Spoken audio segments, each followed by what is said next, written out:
하나님 말씀 함께 보겠습니다. 오늘 우리에게 주신 하나님의 말씀 요한일서 2장 1절부터 11절까지 말씀 먼저 한 절씩 교독한 후에 하나님 말씀 보겠습니다. 제가 먼저 읽겠습니다. 나의 자녀들아, 내가 이것을 너희에게 쓰면 너희로 죄를 범하지 않게 하려 함이라. 만일 누가 죄를 범하여도 아버지 앞에서 우리에게 대언자가 있으니 곧 의로우신 예수 그리스도시라.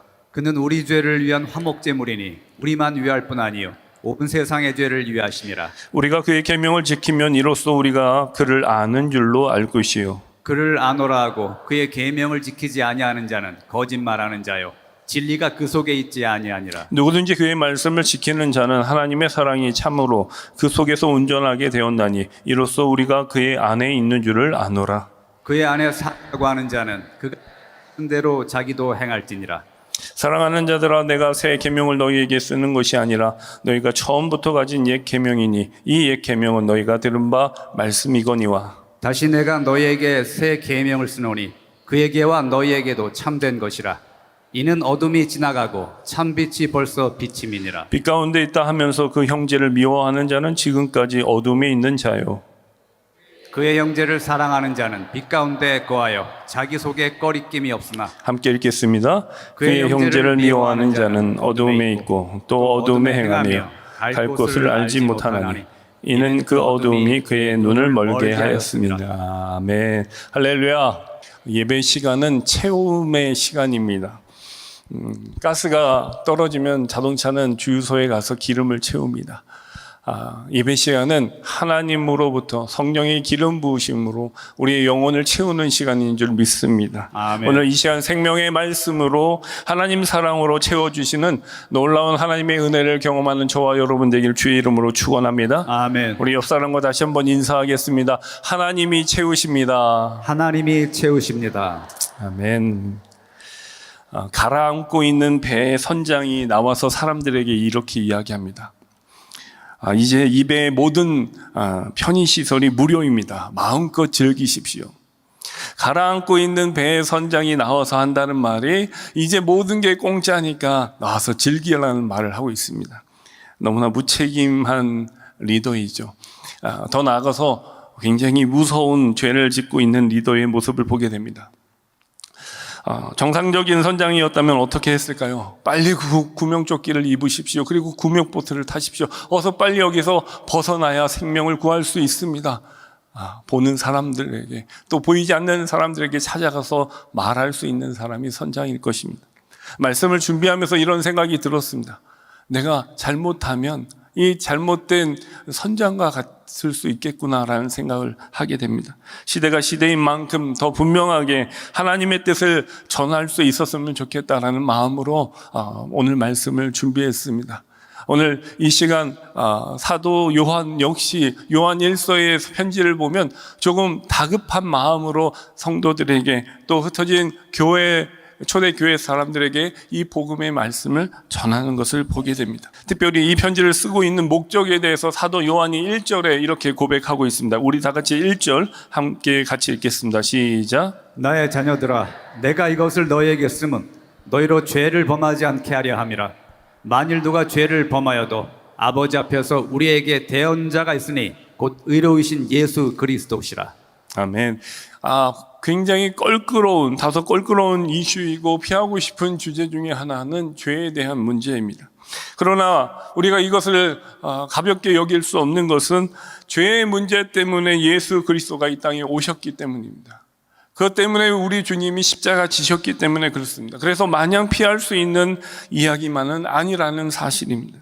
하나님께서 원하시는 것은 그리스도인들이 죄를 범치 않기를 원하십니다. 사랑하는 성도들, 여러분의 삶 가운데 죄가 있지 않기를 주의 이름으로 축원합니다. 아멘. 너희가 죄를 짓지 않기를, 죄를 범하지 않게 하기를 원한다. 여기 구체적으로 설명하면 너희로 조금도 죄를 범하지 않게 하려 함이라. 너희로 조금도 계속해서 죄가 있지 않기를 원한다. 요한일서 1장 7절 말씀에 그가 빛 가운데 계신 것 같이 우리도 빛 가운데 행하면 우리가 서로 사귐이 있고 그 아들 예수의 피가 우리 모든 죄를 깨끗하게 하실 줄 믿습니다. 아멘. 여러분, 예수의 피가 우리의 모든 죄를 사해 주시는 능력이 있습니다. 그러니까 주님의 그 빛 가운데 나아가야 합니다. 저가 빛 가운데 계신 것 같이 우리도 빛 가운데 거하면 어둠이 존재할 수 없습니다. 죄를 범하지 않을 수 있습니다. 영원한 생명이 되시고 생명의 말씀 되신 예수 그리스도와 더불어 누리기 때문에 가능한 일입니다. 주님과 함께 거할 때, 주님과 사귀어 살 때 우리는 빛 안에 거할 수 있게 되고 어둠이 떠나가게 되는 것이죠. 찬송가 539장 너 예수께 조용히 나가 4절에 있는 가사 보면 이렇습니다. 너 주님과 사귀어 살면 새 생명이 넘치리라. 주 예수를 찾는 이 앞에 참 맑은 빛 비추어라. 주 예수께 조용히 나가 내 마음을 쏟아놓으라. 늘 은밀히 보시는 주님 그 은혜를 베푸시리. 아멘. 너 주님과 사귀어 살면 새 생명이 넘친다. 주 예수를 찾는 이 앞에 참 밝은 빛 비추어라. 그 밝은 빛이 비춰질 때 어둠이 사라지게 되고 죄를 이길 수 있는 능력이 생기는 줄 믿으시기 바랍니다. 아멘. 저희 집에 청소를 제가 담당하고 있습니다. 벌써 20년째 담당하고 있는데요. 근데 저희 아이들이 어렸을 때입니다. 세 남매가 놀다 보면 금방 집이 어지러지게 되죠. 그럼 아이들이 놀다가 지저분하게 된 걸 제가 주섬주섬 치우게 됩니다. 그러면 아이들이 묻습니다. 아빠, 어차피 금방 더러워질 텐데 뭐하러 이렇게 청소를 해? 그러면 제가 이렇게 설명합니다. 야, 조금이라도 청소를 해야 덜 더러워져. 더 더러워지는 것도 막을 수 있고 다음에 청소하기가 수월해져. 이렇게 얘기해도 어린아이들이 잘 이해하지 못할 때가 있습니다. 저는 죄에 대해서도 그렇다고 생각합니다. 여러분 오늘 세수하고 오셨습니까? 예. 금방 또 깨재재질 텐데 뭐하러 세수하셨습니까?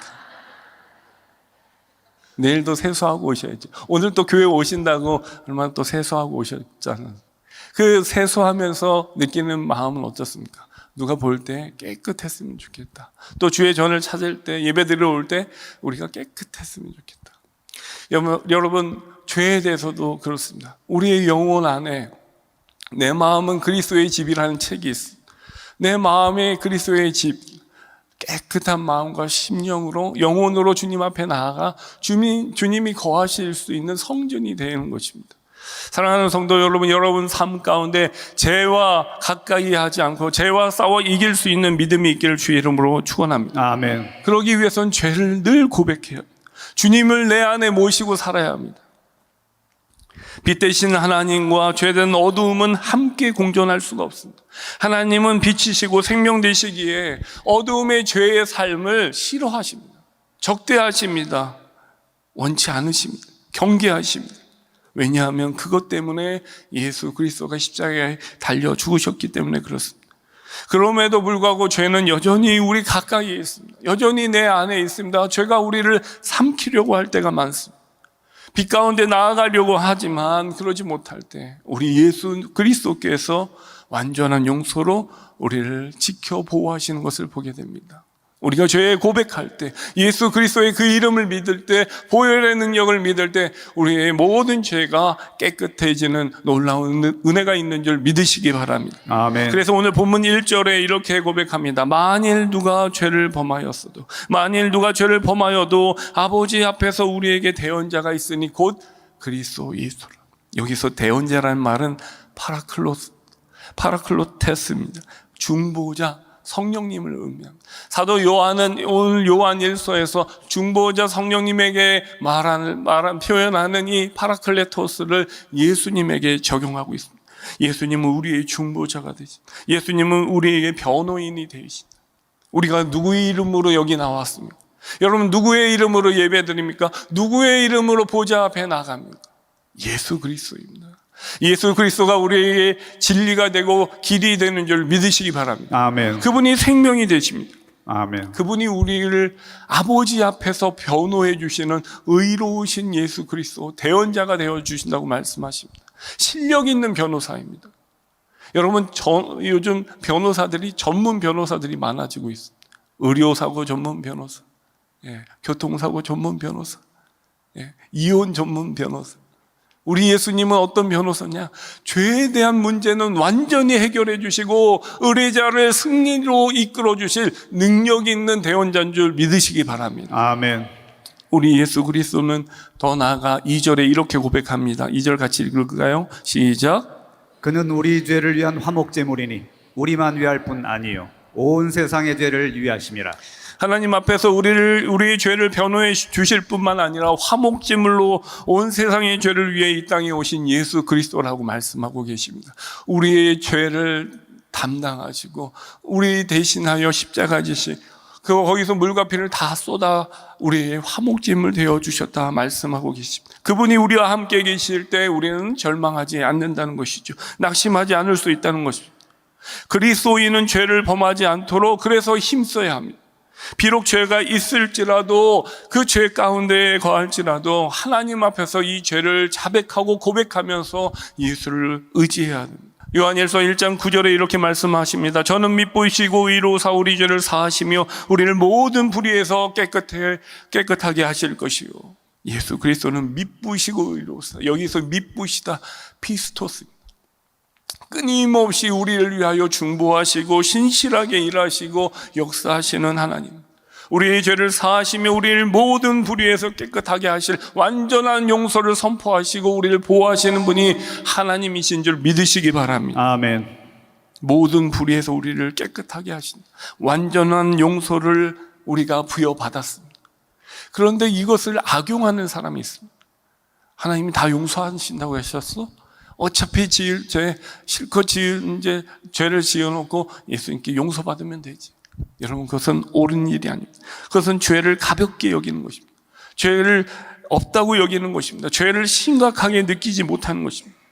오히려 그것은 하나님을 거짓말하는 자로 여기는 것이다 라고 우리에게 경고하고 계십니다. 여러분, 이런 이야기가 있습니다. 두 사람이 기도를 하는데요, 기도 제목이 뭐냐면 돼지가 되게 해달라는 기도입니다. 하나님, 돼지가 되게 해주세요. 두 사람이 기도했는데 한 사람이 이렇게 응답받았습니다. 몸과 마음이 다 돼지가 된 거예요. 근데 한 사람은 몸은 돼지가 됐는데 마음이 아직 사람이 된 거예요. 여러분, 누가 더 괴롭고 힘들까요? 이해하셨습니까? 돼지가 되고 싶은 두 사람이 기도를 했는데 한 사람은 몸과 마음이 다 돼지가 된 거고요, 후자는 몸은 돼지가 됐는데 마음이 아직 사람이에요. 누가 더 괴로울까요? 당연히 후자죠. 이 이야기가 주는 말씀은 무엇입니까? 우리가 그리스도에 속한 사람, 몸과 마음과 영혼이 다 하나님께 속해야 되는 줄 믿으시기 바랍니다. 아멘. 내 영혼은 하나님께 속했다고 생각하면서 여전히 몸은 죄된 몸으로 살아간다면 그 인생 자체가 괴로운 인생이 될 수밖에 없습니다. 여러분, 하나님께 속한 사람은 영과 몸이 다 하나님께 속하여서 빛 가운데 거하는 사람인 줄 믿으시기 바랍니다. 아멘. 그의 영혼과 마음과 생각이 다 하나님 나라에 속한 사람으로 살아야 합니다. 그럼에도 불구하고 우리는 또 언제나 죄를 범할 수 있는 연약한 자들이라는 것을 우리는 알고 있습니다. 의도적이든 의도적이지 않든 간에 완전한 용서를 악용하지 않는다고 해도 우리 안에 죄 가운데 우리 안에 죄가 있다는 것을 우리가 알게 된다는 것이죠. 왜 그렇습니까? 죄된 본성이 우리 안에 있기 때문에 그렇습니다. 죄된 기질이 아직도 살아있기 때문에, 죄된 성품이 내 안에 있기 때문에 그렇습니다. 그러나 의로우신 예수 그리스도가 아버지 앞에서 이것까지도 우리를 변호해 주시고 중보해 주시고 십자가에서 피 흘려 주심으로 화목제물 되어 주셔서 모든 죄에서 우리를 자유케 해 주시는 줄 믿으시기 바랍니다. 아멘. 여러분, 이게 은혜이죠. 완전한 은혜입니다. 값없이 거저받은 은혜, 그 사랑이 바로 그렇다는 것입니다. 다시는 죄 가운데 거하지 않기 위해서 빛 가운데 거하는 것입니다. 아들 예수 그리스도와 더불어 누리는 것입니다. 사도 요한은 이 요한일서를 쓰면서 반복해서 쓰는 그리스도와 연합해야 된다. 그리스도가 너희 안에 내가 너 안에 거하듯 그리스도와 예수 그리스도와 교제해야 된다. 사귀어 살아야 된다 말씀하고 있다는 것이죠. 사랑하는 성도 여러분, 교회만 다니는 교인들 되지 않기를 주의 이름으로 축원합니다. 아멘.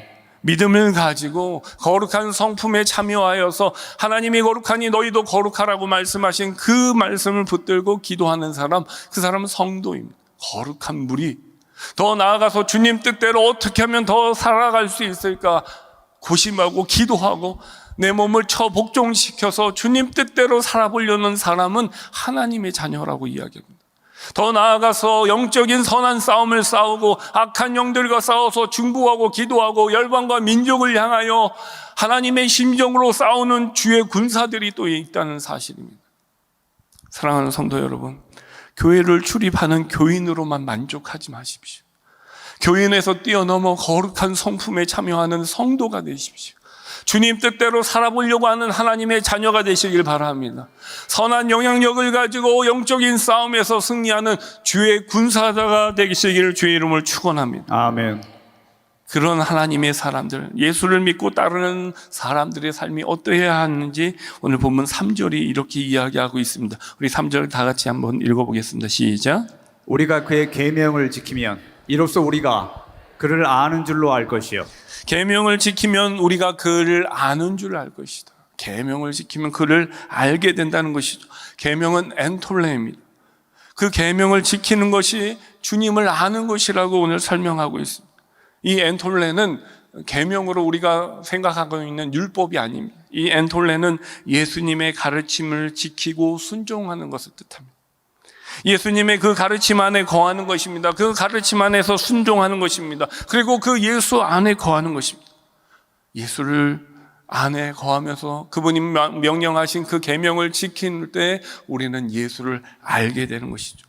그 사람이 예수를 아는지 모르는지 여부를 판가름하는 것이 바로 여기 있습니다. 그 사람이 계명을 지키는가 지키지 않는가. 사도 요한은 이 부분을 하나님을 안다, 예수 그리스도를 안다라는 단어로 표현하고 있습니다. 내가 그 사람 알아. 내가 그 사람 잘 알지. 여러분, 이렇게 안다라고 표현할 때는 그 사람의 겉으로 드러난 인포메이션을 아는 게 아닙니다. 인격적으로 교제가 있다는 것입니다. 우리 그 친구 잘 알아. 그 사람은 좋은 친구야. 내가 사귀어서 봤더니 굉장히 쓸모 있는 친구야. 이렇게 얘기한다는 건 자주 교제하고 있다는 것이죠. 여러분 삶이 주님과 아는 사이로 더욱 친밀한 교제를 나누실 수 있길 주의 이름으로 축원합니다. 아멘. 단순한 정보를 알고 있는 사람이 아니라 인격적인 교제가 있습니다. 예수님이 누구십니까? 당신에게 예수님은 누구십니까? 물으시는 여러분 뭐라고 대답하시겠습니까? 하나님의 아들인데요. 나를 구원해 주셨다고 하는데요. 여러분, 이런 정보가 여러분 지식이 여러분을 구원을 이루지 못합니다. 주님은 내 안에 계십니다. 나도 주님 안에 거하고 있습니다. 주님과 늘 교통하며 살고 있습니다. 주님, 저 잘 아시죠? 나도 주님을 너무나 사랑합니다. 이런 관계여야 한다는 것이죠. 요한복음 14장 15절 21절 말씀 우리 같이 읽겠습니다. 시작. 너희가 나를 사랑하면 나의 계명을 지키리라. 나의 계명을 지키는 자라야 나를 사랑하는 자니 나를 사랑하는 자는 내 아버지께 사랑을 받을 것이요 나도 그를 사랑하여 그에게 나를 나타내리라. 네, 여기까지요. 사랑하면 내 계명을 지키게 된다. 사랑하면 지키게 된다. 계명을 지키는 자라야 나를 사랑하는 자다. 나를 사랑하는 자는 내 아버지께 사랑을 받을 것이요 나도 그를 사랑하여 그에게 나를 나타내리라. 아멘. 나를 나타내리라. 여러분, 서로 사랑할 때 하나님을 알게 됩니다. 믿으십니까? 아멘.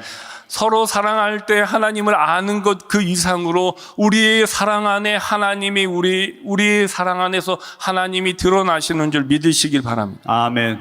여러분, 우리가 교회에서 나가서 전도를 합니다. 믿지 않는 사람들에게 복음을 전하기도 합니다. 교회를 소개하기도 합니다.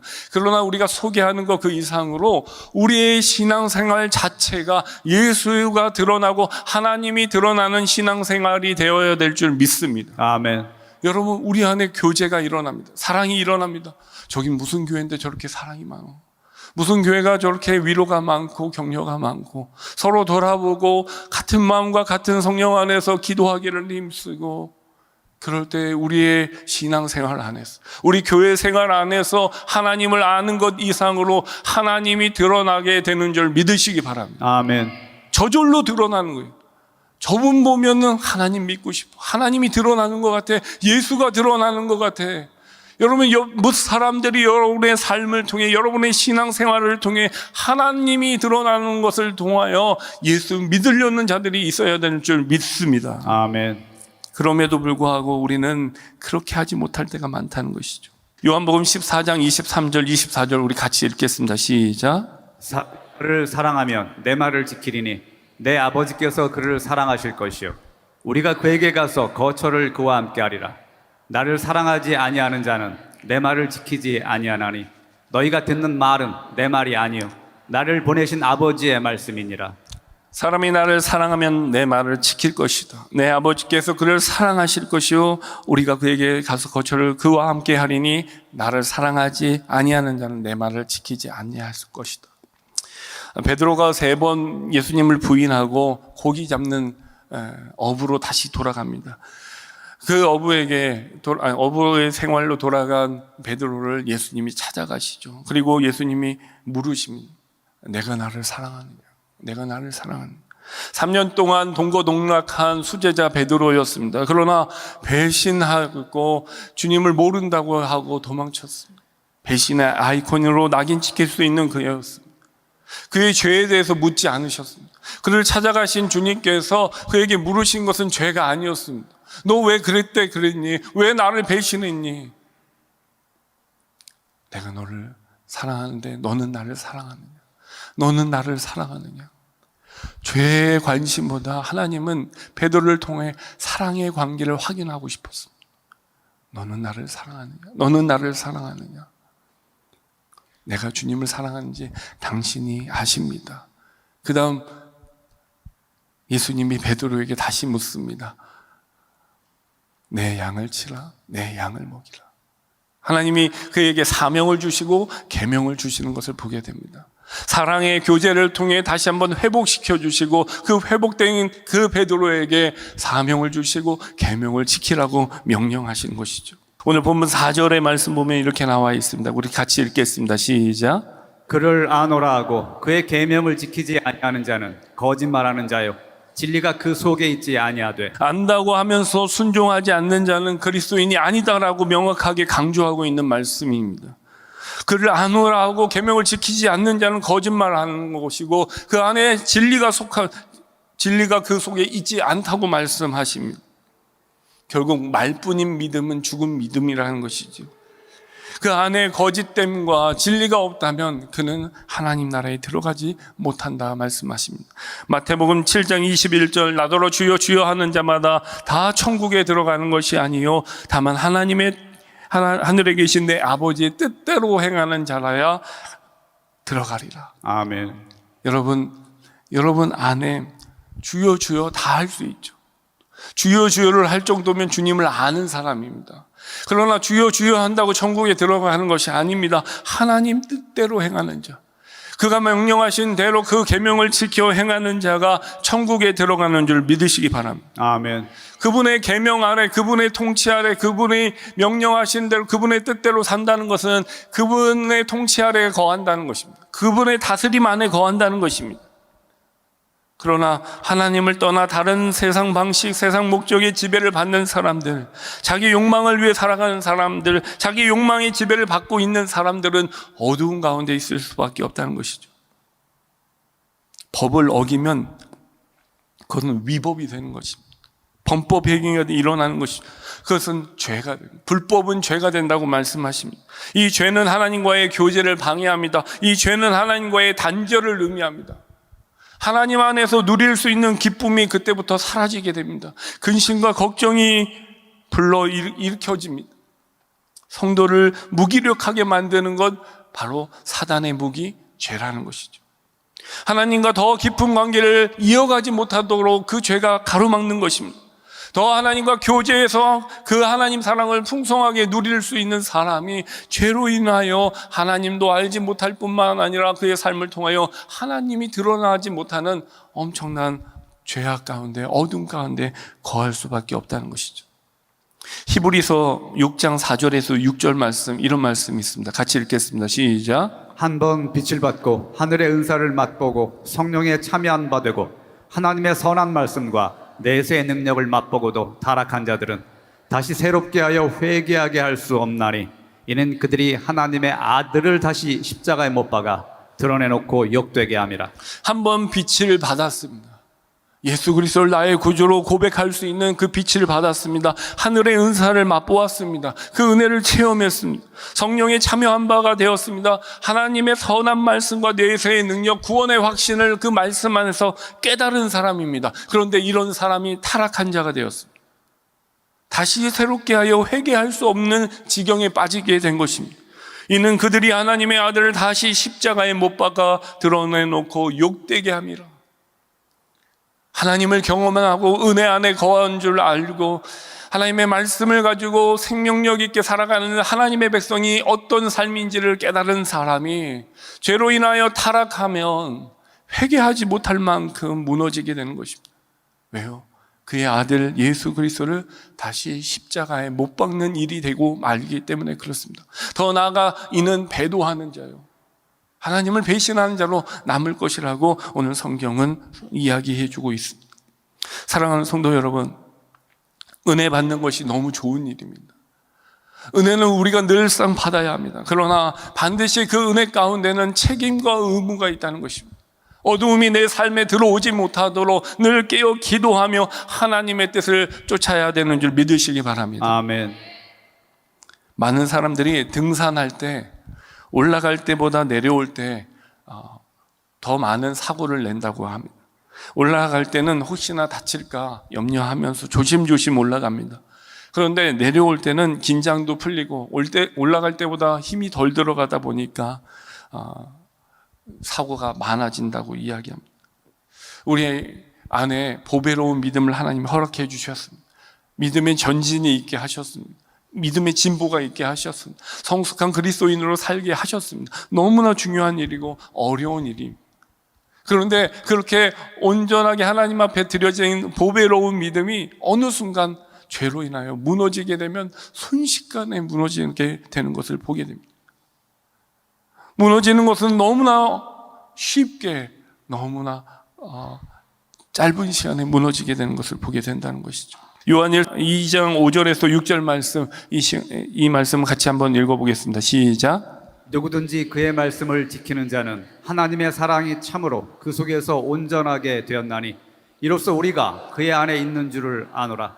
그의 안에 산다고 하는 자는 그가 행하시는 대로 자기도 행할지니라. 사도 요한이 언급하면서 다시 한번 언급하면서 우리에게 도전 주는 것이 무엇입니까? 그 말씀을 지키는 자는 온전하게 된다.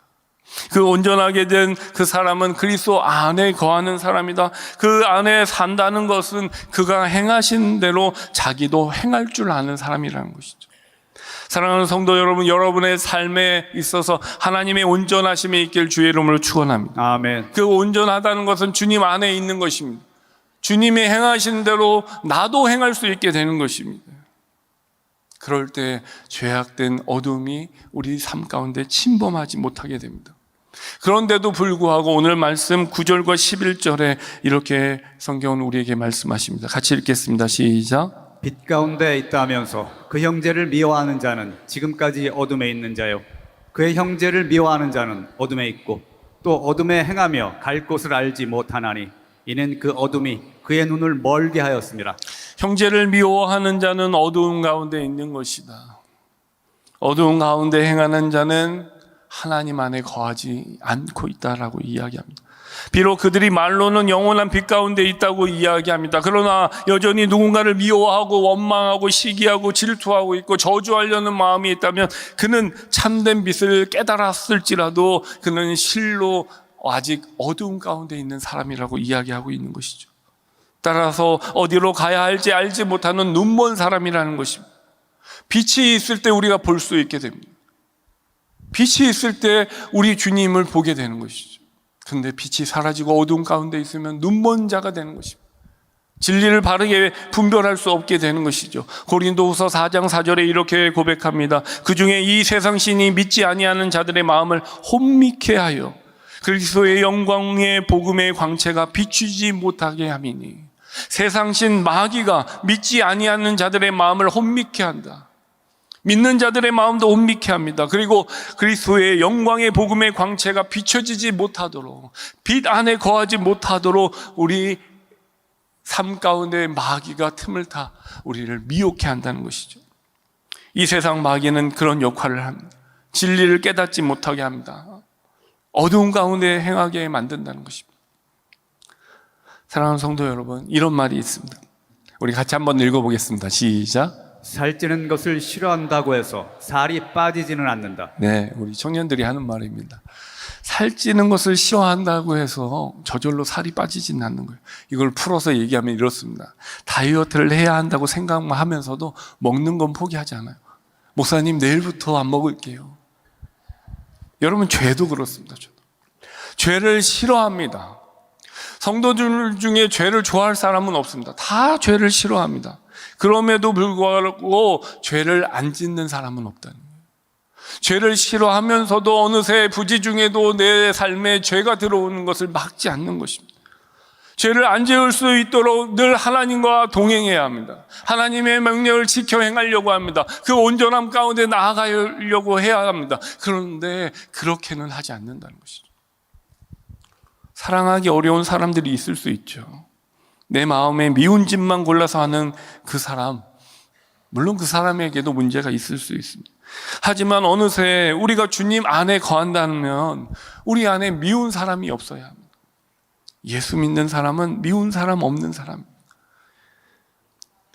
갑자기 그들이 미워하는 사람들이 다 어디로 갔는지 보이지 않을 때가 있습니다. 언제입니까? 은혜 받았을 때. 모든 사람이 하나님의 형상으로 이뻐 보이고 아름다워 보입니다. 은혜 받기 전에는 아유, 저 사람은 왜 저래? 저 사람은 왜 저렇게 입고 왔어? 저 사람의 삶은 저래 판단하고 정죄하게 됩니다. 그런데 우리가 은혜 안에 거하게 되고 빛 안에 거하게 되면 나보다 다 훌륭한 사람들이야. 나보다 다 멋진 사람들이야. 믿음 있는 사람들이야. 내가 다 배워야 할 사람이야. 어린 아이만 봐도 참 내가 너한테 배운다. 겸손해지는 사람이 되고 만다는 것이죠. 사랑하는 성도 여러분, 그 은혜 가운데 나가는 저와 여러분 되기를 주의 이름으로 축원합니다. 아멘. 사랑할 수 있는 마음 달라고 기도하셔야 합니다. 사랑할 수 없는 자 있죠. 미워할 수밖에 없는 자 있죠. 내가 볼 때 저 사람은 절대 안 돼. 여러분, 그 안 되는 사람을 위해서도 기도해야 되지만 나를 위해서도 기도하셔야 돼요. 우리가 어떠한 사랑을 받았습니까? 날 위하여 모든 것을 내어주시고 십자가에서 물과 피를 쏟으신 그 사랑을 받았어요. 그 사랑을 받았음에도 불구하고 우리가 정죄한다는 것은 옳은 일이 아니라는 것이죠. 신명기 16장 11절에 이렇게 고백합니다. 우리 같이 읽겠습니다. 시작. 너와 내 자녀와 노비와 성중에 거하는 레위인과 객과 과부와 고아와 함께 내 하나님 여호와께서 택하신 곳에서 내 하나님 여호와 온전히 즐거워할지니라. 네, 이 말씀은 오순절 절기 때 꼭 지켜야 하는 계명을 말씀하시는 것. 내 자녀와 노비와 성중에 거하는 레위인과 객과 과부와 고아와 함께 온전히 즐거워해라. 너만 즐거워하지 말고 너와 함께 있는 이들과 즐거워하라는 것이죠. 그런데 여러분 대상을 보십시오. 별로 인생에 도움이 안 돼 보이는 사람들, 고아와 과부, 늘 도와줘야 되는 사람, 노비와 성중에 거하는 레위인, 성직자들, 손님으로 온 객들, 그러나 그들이 소외받지 않도록 그들과 함께 즐거워하라고, 온전히 즐거워하라고 명령하십니다. 모든 사람들과 함께 나누며 즐거워할 수 있어야 합니다. 그게 빛 가운데 거하는 사람의 모습입니다. 격이 없이 함께 즐거워하기가 쉽지가 않습니다. 함께 신앙생활해도 개인적인 성향이 강한 사람이 많습니다. 가정을 오픈하지도 않고 신방을 받지 않는 사람, 그 모든 게 부담스러워하는 사람들도 있습니다. 점점 더 교회 안에 여전도회, 남전도회 모임이 사라지고 있습니다. 모이기를 패하는 사람들입니다. 각자 도생이라는 말이 요즘 유행합니다. 각자 스스로 살기를 꾀하는 사람이 많아졌다는 거예요. 같이 사는 게 불편합니다. 내가 그 사람한테 맞추기는 게 힘듭니다. 내 마음이 그 사람에게 열려있지 않습니다. 나랑 수준이 다릅니다. 나는 이런 게 싫은데 저 사람은 이게 싫다고 이야기합니다. 서로 다름을 인정하지 못하고 함께 즐기지 못합니다. 여러분, 그 상태는 빛 안에 있는 상태가 아닙니다. 그리스도 예수 안에 교제하는 사람, 그리스도의 사랑 안에서 풍성한 은혜를 누리는 사람은 그렇게 할 수 없다는 것입니다. 오늘 본문 10절 말씀에 보면 이렇게 나와 있습니다. 그의 형제를 사랑하는 자는 빛 가운데 거하여 자기 속에 거리낌이 없나니. 거리낌이 없어야 합니다. 누구를 봐도 편안한 마음, 피스메이커로 하나님의 사랑과 은혜를 전할 수 있는 사람이 되어야 한다는 것이죠. 거리낌이 있다는 것은 내 안에 어둠이 있다는 것입니다. 그 어두움은 나의 죄악이 될 수 있기 때문에 예수 믿는 사람은 미워하는 사람이 없어야 한다는 것이죠. 왜냐하면 그 빛 안에서 그 사랑을 받았고 알았기 때문입니다. 여러분, 사랑의 원자탄 손양원 목사님 잘 아실 거예요. 두 아들을 죽인 원수 같은 자를 아들로 삼아버렸습니다. 목사님 왜 그러셨습니까? 왜 아들을 죽인 원수를 아들 삼아 버렸습니까? 내가 그를 아들로 삼지 않으면 평생에 그를 원수 삼을 것 같아서 아들로 그냥 삼아버린 거예요. 제가 존경하는 손봉호 교수님이라고 한국 사회에 영향력을 끼치는 분입니다. 그분 어렸을 때 장애인을 별로 좋아하지 않았다고 이야기합니다. 그런데 자라면서 말씀을 듣는데 장애인을 사랑하는 마음을 주셨습니다. 그런데 마음에 거리낌이 있는 겁니다. 그래서 그분이 어떻게 했냐면 장애인들을 섬기는 단체의 이사장이 된 겁니다. 나는 거리낌이 있지만 말씀이 앞서가기 때문에, 말씀이 먼저 그렇게 하기를 원하시기 때문에 섬기기로 작정하신 것입니다. 소극적으로 그 말씀에 반응한 것이 아니라 적극적으로 내가 더 하나님의 말씀을 따르기 위해서 내 거리낌을 뒤로 하고 하나님 앞에 나간 것이죠.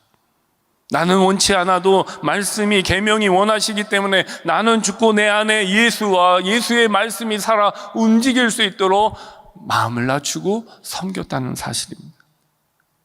정호승의 인생 동화라는 시가 있습니다. 인생 동화라는 시가 이렇게 시작합니다. 울지 말고 꽃을 보라. 널 사랑하기 위해 이 꽃은 피었다. 너도 누군가의 꽃과 별이 되라. 장미는 장미로, 바위는 바위로 저리 버티고 있지 않는가. 울지 말고 꽃을 피고 누군가를 위해서, 너를 사랑하기 위해 이 꽃이 피었다면 너도 누군가의 꽃과 별이 되라는 말씀이죠. 사랑하는 성도 여러분, 잘 생각해 보십시오. 여러분 누구의 꽃과 별이 되고 있습니다. 하나님은 세상을 이처럼 사랑하사 독생자 아들을 우리에게 보내어 주셨습니다. 우리 안에 그 예수 그리스도가 있게 하셨습니다. 그러면 우리도 누군가에게 복음의 꽃과 별이 될 수 있어야 합니다. 당시 초대교회에 사도 요한이 보는 교회는 이전 교회와 같지 않았습니다. 영적인 긴장감이 무너져서 죄가 들어오게 되었습니다. 그런데 죄가 들어왔는데도 불구하고 죄를 고백하는 사람이 없게 된 것입니다. 구원받은 하나님의 백성이 살아 역사에서 함께 서로 사랑함으로 하나님의 의가 드러나고 하나님을 알게 되고 하나님의 영광이 드러나야 할 교회의 공동체 가운데 하나님이 드러나지 않습니다. 생명력을 잃어버린 것이죠. 사도 요한이 그걸 보고 너무나 안타까운 것입니다. 기쁨을 충만하게 회복해야 된다. 죄가 있어서는 안 된다. 이렇게 얘기하면서 교회를 향하여 권면하고 있는 것을 보게 됩니다. 여러분, 이삿집 회사 이름이 이사 잘하는 집이라는 회사가 있습니다. 한복집 이름인데요, 한복 잘하는 집 있습니다. 국밥집 이름이 있는데요, 국밥 맛있게 하는 집 있습니다. 여러분 한번 생각해 보십시오. 이사하는 집에 이사를 잘 못합니다. 뭐 다 깨먹고 막 이사가 제대로 되지 않도록 합니다. 여러분 그 사람은 이사 이삿집을 하면 안 됩니다. 국밥집인데 국밥은 맛이 없고 김치가 맛있어. 그럼 국밥집 빨리 그만둬야 됩니다. 짜장면집인데 짜장면이 맛있어야 되는데 짜장면은 맛이 없고 국수가 맛있어요. 그러면 빨리 짜장면 그만두고 국수집을 해야 됩니다. 제가 말씀드리는 게 뭐냐면요, 여러분, 교회가 뭘 해야 될까요? 교회는 모이면 그리스도의 은혜로 충만하고 기쁨이 넘쳐나고, 모이면 힘이 나고 생명력이 있고, 서로 사랑하기 바쁘고, 서로 권면하고 위로하고 격려하며, 그리스도의 사랑 안에서 같은 말과 같은 은혜로 같은 심정으로 하나가 될 때 하나님의 교회가 하나님의 영광을 드러내는 줄 믿습니다. 아멘. 그게 교회죠. 교회 왔는데 냉랭합니다. 기도가 사라졌습니다. 구령의 열정이 사라졌습니다. 구원의 감격과 기쁨이 사라졌습니다. 여러분, 그건 더 이상 교회가 아닌 거예요. 사도 요한은 그것이 안타까운 것이죠. 초대교회는 그런 교회가 아니었는데 세대가 지나면서 교회의 열정, 교회의 생명력을 잃어버리는 것을 보고 안타까운 것입니다. 여러분, 나쁜 짓만 안 하는 소극적인 교인이 되어서는 안 됩니다. 적극적으로 다른 이의 아픔과 상처를 싸매어 줄 수 있는, 다른 사람을 위한 복음의 별과 꽃이 될 수 있어야 합니다. 신의 성품에 참여하는 자로 거룩한 백성이 되어야 합니다. 하나님의 자녀로 그분의 뜻대로 살아가는 하나님의 백성이 되어야 될 줄 믿습니다. 아멘. 이게 교회다운 거고, 이게 성도다운 것입니다. 결론의 말씀입니다. 바보는 생각만 한다고 합니다. 바보는 생각만 한다. 좋은 생각만 가지고는 빵점입니다. 그 좋은 생각을 뭔가 이룰 수 있는 일로 움직여야 합니다. 여러분, 미술 작품을 만들 때 아무리 유명한 작가라고 할지라도 시간이 바빠서 만들다 만 작품은 평가 대상이 안 됩니다. 훌륭한 작품인데, 훌륭한 작가가 만들었는데 바빠가지고 하다가 말았어. 중지된 작품, 그건 평가받지 못하는 작품입니다. 여러분, 우리 신앙생활도 마찬가지입니다. 복음의 삶을 통해서 행함으로 드러나야 합니다. 구원받은 삶의 내용이 우리의 삶 가운데 있어야 합니다. 교회만 다녔지 교회 다닌 사람으로서의 영광과 능력은 상실한 채 힘없는 그리스도인이 된다면 하나님이 기뻐하지 않으신다는 사실이죠. 세 계명을 우리에게 주셨습니다. 요한복음 13장 34절에 세 계명을 너희에게 주노니 서로 사랑하라. 내가 너희를 사랑한 것 같이 너희도 서로 사랑하라. 아멘. 서로 사랑하라고 우리에게 새 계명을 주셨습니다. 그런데 옛 계명도 동일했습니다. 서로 사랑이라. 그런데 새 계명에 주신 말씀에 전제가 있습니다. 무엇입니까? 내가 너희를 사랑한 것 같이. 내가 너희를 위하여 이 땅에 죄된 육신의 몸으로 이 땅에 온 것처럼, 그리고 물과 피를 다 쏟아서 너희를 사랑한 것처럼 너희도 서로 사랑하라. 서로를 위한 복음의 꽃과 별이 되라는 말씀이죠. 예수님께서 인간의 몸을 입고 이 땅에 오시고 자기의 몸을 죽기까지 내어주시는 그 사랑을 먼저 직접 보여주셨습니다. 우리에게 그것을 요청하는 것이죠. 하나님이 이 세상을 사랑하셔서 이 땅에 예수님을 보내주셨던 거죠. 그 엄청난 사랑을 우리가 받았다면 그 사랑 우리도 전할 수 있어야 한다는 것이죠. 아멘. 무조건적인 사랑을 우리가 받았습니다. 그 사랑을 작정하시고 이 땅에 오신 그리스도처럼 우리도 싫어하지만 거리낌이 있지만 더 적극적으로 하나님 사랑의 이름으로 나가서 그 사랑을 사랑할 수 있는 자들 되기를 주의 이름으로 축원합니다. 아멘. 로마서 8장 1절에서 4절 말씀입니다. 그러므로 이제 그리스도 예수 안에 있는 자들에게는 결코 정죄함이 없나니 이는 그리스도 안에 있는 생명의 성령의 법이 죄와 사망의 법에서 너희를 해방하였습니다. 율법이 육신으로 말미암아 연약하여서 할 수 없는 그 일을 하나님은 하시나니 곧 죄로 말미암아 자기 아들을 죄 있는 육신의 모양으로 보내사 육신의 죄를 정하사 육신을 따르지 않고 그 영을 따르는 사람들에게, 우리들에게 율법의 요구를 이루어지게 하려 하심이라. 아멘. 율법의 요구가 무엇입니까? 하나님 사랑, 이웃 사랑, 형제 사랑입니다. 믿음이 있다고 하면서 실상은 순종하지 않고 사랑이 없는 거짓 사랑의 어두움 가운데 거하고 있는 사람이라면 여러분 삶을 돌아보시길 바랍니다. 우리의 이기적이고 탐스러운 죄성 주님 앞에 다시 한번 내려놓고 우리를 먼저 사랑하사 찾아오시고 내어주신 본이 되어주신 주님처럼 우리 또한 이웃사랑을 실천하며 진리 안에 거하며 하나님의 자녀로 하나님의 군대로 하나님의 백성으로 승리하는 저와 여러분 되기를 주의 이름으로 축원합니다. 아멘. 요한일서 4장 7절 말씀 우리 같이 읽고 마치겠습니다. 시작. 사랑하는 자들아, 우리가 서로 사랑하자. 사랑은 하나님께 속한 것이니 사랑하는 자마다 하나님으로부터 나서 하나님을 알고. 사랑이 우리의 소속을 증명합니다. 사랑이 우리의 소속을 증명합니다. 여러분이 속한 교회와 여러분이 어디 하나님 안에 속했는지를 보여주는 것이 사랑입니다. 이 사랑으로 풍성한 은혜를 우리 교회 안에서 누려서 우리 교회의 사랑을 통해서 하나님이 드러나고 예수 그리스도가 영광을 받으시는 귀한 은혜가 있도록 늘 깨어서 기도하시는 저와 여러분 되기를 주의 이름으로 축원합니다. 아멘. 주님의 영광교회 예배 장소와 시간을 알려드리겠습니다. 주일 예배와 금요 예배는 글로리 비전 센터에서, 수요일에는 호프 센터에서 예배를 드리고 있으며 장소는 1801 사우스 그랜드 애비뉴 워싱턴과 그랜드가 만나는 코너에 위치하고 있습니다.